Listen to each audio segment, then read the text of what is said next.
একজনের অর্ডার করা cake sale করে ফেললাম আর একজনকে। সেল করে তো পড়ে গেলাম মহাবিপাকে। কী করেই বা সেখান থেকে উদ্ধার হলাম বা লোকের কাছে কি কথা শুনলাম, চলো আজকের এই ভিডিওটাতে তোমাদের শেয়ার করি।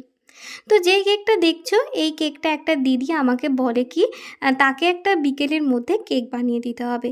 ও চলো তার আগে তোমাদের বলে ফেলি, নেক্সট মান্থে শুরু করছি আমার কেক ক্লাসের 5th ব্যাচ। যারা যারা চাইছো সেই ক্লাসটাতে জয়েন করতে অবশ্যই জয়েন হয়ে যেও।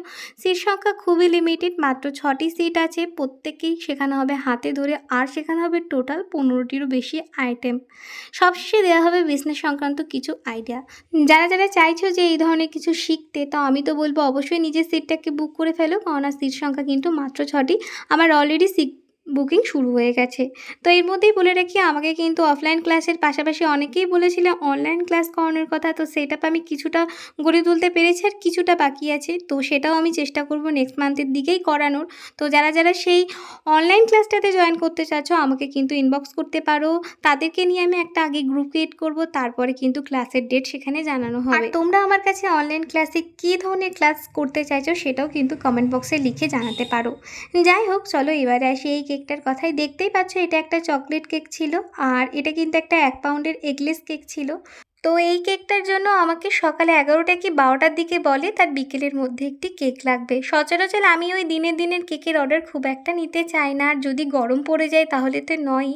কিন্তু এই দিদিটা হচ্ছে আমার খুবই পরিচিত, খুব কাছের একটি দিদি, তাই বারবার বলাতে আমি নাও করতে পারিনি। তো তখন আমি দিদিটাকে বলি যে আমার কাছে একটি রেডি কেক আছে, যেই কেকটি আমাকে কালকে নেবে বলেছে, তুমি যদি চাও আমি সেই কেকটা তোমাকে দিতে পারি। তো তখন সেই কথাতে তো রাজি হয়ে যায়। তো সেই কেকটাই আমি ওই দিদিটাকে দিয়ে দিই। মানে যে ডেকোরেশনটা দেখছো আমার শুধুমাত্র ক্রাম কোট করা ছিল, তো আইসিং করে ডেকোরেশন করে দিদিটাকে দিয়ে দিই। তো হয়ে গেল তারপরে বিপদ, যখন আমার এই কেকের ডেকোরেশনটা করা হয়ে যায়, তখন আমার যে কেকটা পরের দিন নেবে বলেছিল সেই কেকের ওই দিদি আমাকে ফোন করে বলছে সে পরের দিন আসতে পারবে না, আজকে সন্ধ্যাবেলাতেই তার কেক চাই। নাও এবার পড়ে তো যায় মহা সমস্যাতে। তখন আর কি করি, তখন আবার আমাকে নতুন করে আরও একটি কেক বানাতে হয়, আর সেই কেকটা বানিয়ে তখন যে দিদিটা আগে আমার কাছে অর্ডার করেছিল তাকে সেটা দিই।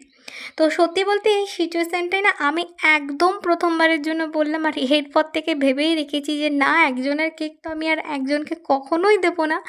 যদি সেদিনকে তিনি বিকেলবেলাতেই কেকটা নিত তাহলে সত্যিই হয়তো আমি মহা সমস্যাতে পড়ে যেতাম। যাই হোক, আলটিমেটলি তেমন কিছু হয়নি। দুটো কেকই খুব ভালোভাবে আমি দিতে পেরেছিলাম, আর দুটো কেকের থেকে কিন্তু আমার ভীষণ ভালো একটা রিভিউ এসেছিলো।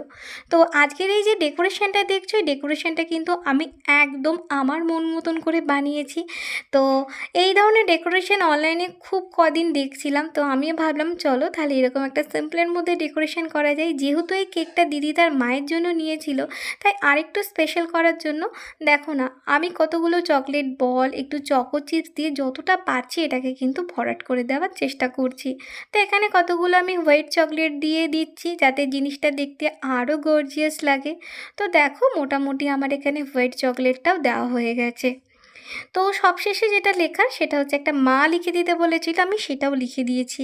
তো এই তো ছিল আমার আজকের কেক, আর সঙ্গে ছিল ডেকোরেশন। কেমন লাগলো অবশ্যই জানিও। ভালো লেগে থাকলে অবশ্যই একটা লাইক, কমেন্ট অ্যান্ড শেয়ার করে দিও। সবশেষে রেখে দিলাম তোমাদের জন্য ওয়েট।